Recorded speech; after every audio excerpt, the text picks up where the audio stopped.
और महाकुंभ मेला कल महाशिवरात्रि के साथ ही समाप्त हो गया, लेकिन आज औपचारिक तौर पर उसकी समापन की जाएगी, जिसमें मुख्यमंत्री योगी आदित्यनाथ शामिल होंगे। तो 13 जनवरी से लेकर अगर कल यानी कि 26 फरवरी तक की बात की जाए तो करोड़ों की तादाद में जो भक्त थे, श्रद्धालु थे, आस्था की डुबकी लगाते हुए, स्नान करते हुए नजर आए। और रिकॉर्ड 66 करोड़ से ज्यादा श्रद्धालुओं ने इस दौरान पूरे 45 दिन में स्नान किया है। और आज इस महापर्व का औपचारिक समापन होगा। मुख्यमंत्री योगी आदित्यनाथ इस समारोह में शामिल होंगे। सफाई कर्मी, पुलिसकर्मियों और नाविकों का खास तौर पर सम्मान किया जाएगा। तो 45 दिन के अंतराल करोड़ों सनातनी न सिर्फ भारत के कोने कोने से बल्कि दुनिया के कोने कोने से आकर सनातन के इस महापर्व से जुड़े। क्या बड़े, क्या बुजुर्ग, क्या बच्चे, कई लोग कई किलोमीटर पैदल चलते हुए देखे गए। रिकॉर्ड्स बने, लंबी लंबी यात्राएं करके पहुंचे संगम नगरी और जात पात सब कुछ भुलाकर लोगों ने आस्था की डुबकी महाकुंभ में लगाई। और फिलहाल महाकुंभ का समापन कल हो चुका है।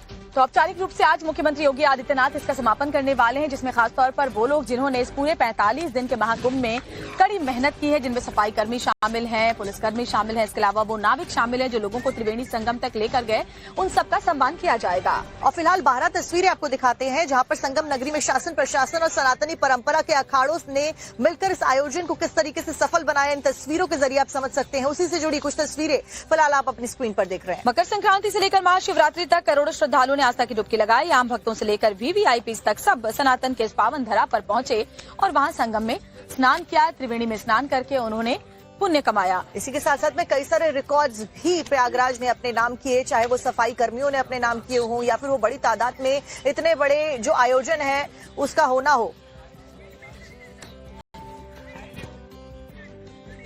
अब एक बार ग्राफिक्स के जरिए आपको बता देते हैं कि आयोजन कितना बड़ा था और क्यों ये खास कहा जा रहा है। तो प्रयागराज में विश्व का सबसे बड़ा धार्मिक आयोजन ये रहा, ये जानकारी मिली। 66 करोड़ 30 लाख से ज्यादा श्रद्धालुओं ने आस्था की डुबकी लगाई। बिल्कुल साक्षी, और ग्राफिक्स के जरिए चलिए हम आपको जो खास बातें हैं वो बता रहे हैं इस महापर्व की, जहां 29 फरवरी को मौनी अमावस्या पर सबसे ज्यादा 7 करोड़ 64 लाख लोगों ने डुबकी लगाई है। और डुबकी लगाने वालों की संख्या हर दिन औसतन अगर आप बात करें यानी एवरेज बात करें इन 45 दिनों में तो 1.5 करोड़ के आसपास रही है। 15,000 करीबन स्वच्छता कर्मी 24 घंटे हर समय सफाई कर रहे थे, इस वजह से रिकॉर्ड बनाया गया। वहीं राष्ट्रपति, प्रधानमंत्री से लेकर मुख्यमंत्री से लेकर हर आमो खास ने वहां पर अपनी मौजूदगी दर्ज कराई। कई देशों के जो श्रद्धालु थे वो आए, ग्लोबल सनातन की झलक दिखी, यानी वो लोग जो अलग अलग देशों में थे वो भी यहाँ पर डुबकी लगाने के लिए आए। फिल्मी सितारों के साथ साथ में उद्योगपति भी यहाँ पर मौजूद रहे, अपने परिवार के साथ में डुबकी लगाते हुए देखे गए। प्रयागराज एयरपोर्ट देश का सबसे व्यस्ततम एयरपोर्ट बना इस पूरे 45 दिन में। सोचिए प्रयागराज एयरपोर्ट आम दिनों में वहाँ पर इतनी ज्यादा हलचल नहीं देखी जाती, लेकिन महाकुंभ में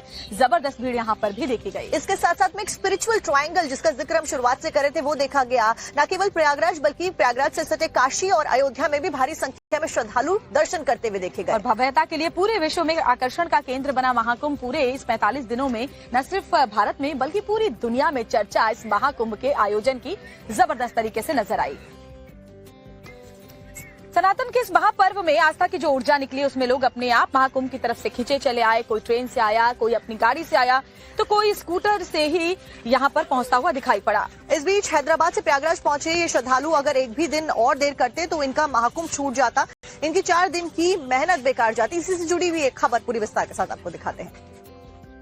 प्रयागराज महाकुंभ में लोग अलग अलग जगहों से चल के आ रहे हैं, अलग अलग रंग देखने को मिल रहे हैं। हमारे साथ एक साहब भी हैं, the great Mahakumbh in 144 years, और अपने बजाज चेतक स्कूटर पे चल के आए हैं। From where you have come? I am coming from Hyderabad. So how you got inspiration to coming from Hyderabad on a scooter? It's God's gift, God's inspiration. That's how He asked me to come. I came. It is once in 144 years. It doesn't mean that it is so easy to make the arrangements for 55 crores people. It is too difficult, but Yogi did it well. तो प्रयागराज से महाकुंभ से एक एकता का संदेश पूरी दुनिया में गया है, उसकी गूंज आने वाले कई सालों तक सुनाई देने वाली है। बिल्कुल सही कहा साक्षी, क्योंकि इस बड़े महाआयोजन की तैयारी महास्तर पर करनी होती है, बहुत सारी चुनौतियां होती है, जिसको पार पाया यूपी की योगी सरकार ने। 66 करोड़ से ज्यादा श्रद्धालुओं ने आस्था की डुबकी लगाकर इस महा तैयारी को बेहद सफल बनाया।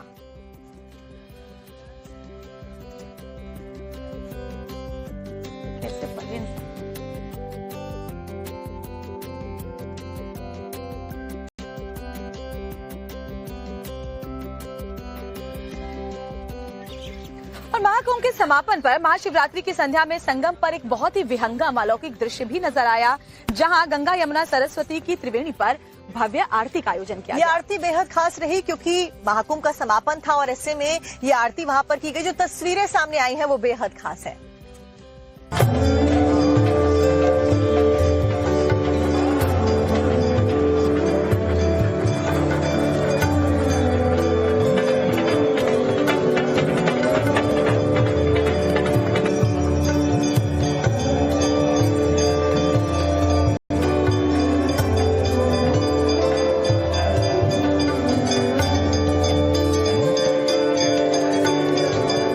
प्रयागराज में विश्व का सबसे बड़ा धार्मिक आयोजन ये रहा, ये जानकारी मिली। 66 करोड़ 30 लाख से ज्यादा श्रद्धालुओं ने आस्था की डुबकी लगाई। बिल्कुल साक्षी, और ग्राफिक्स के जरिए चलिए हम आपको जो खास बातें हैं वो बता रहे हैं इस महापर्व की, जहां 29 फरवरी को मौनी अमावस्या पर सबसे ज्यादा 7 करोड़ 64 लाख लोगों ने डुबकी लगाई है। और डुबकी लगाने वालों की संख्या हर दिन औसतन अगर आप बात करें यानी एवरेज बात करें इन 45 दिनों में तो 1.5 करोड़ के आसपास रही है।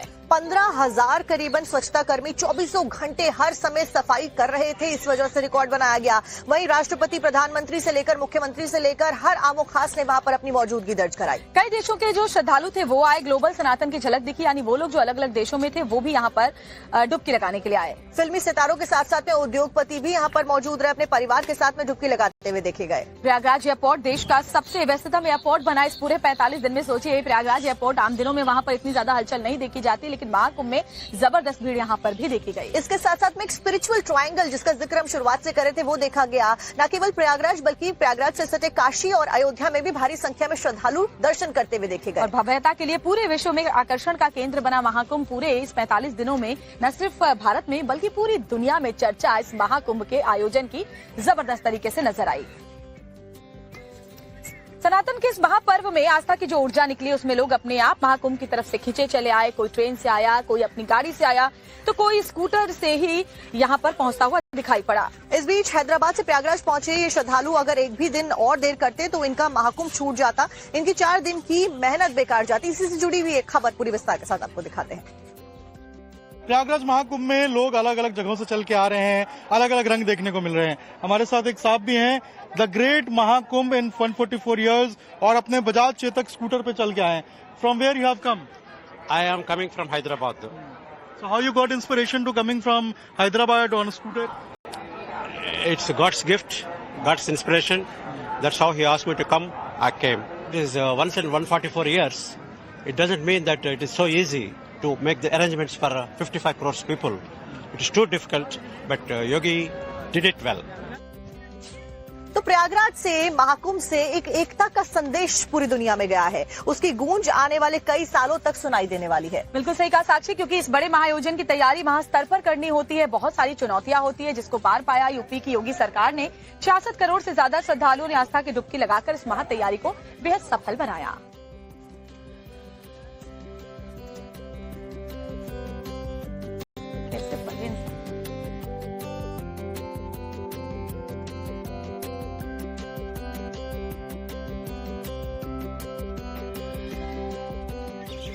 और महाकुंभ के समापन पर महाशिवरात्रि की संध्या में संगम पर एक बहुत ही विहंगम अलौकिक दृश्य भी नजर आया, जहां गंगा, यमुना, सरस्वती की त्रिवेणी पर भव्य आरती का आयोजन किया गया। ये आरती बेहद खास रही क्योंकि महाकुंभ का समापन था और ऐसे में ये आरती वहां पर की गई। जो तस्वीरें सामने आई हैं वो बेहद खास है।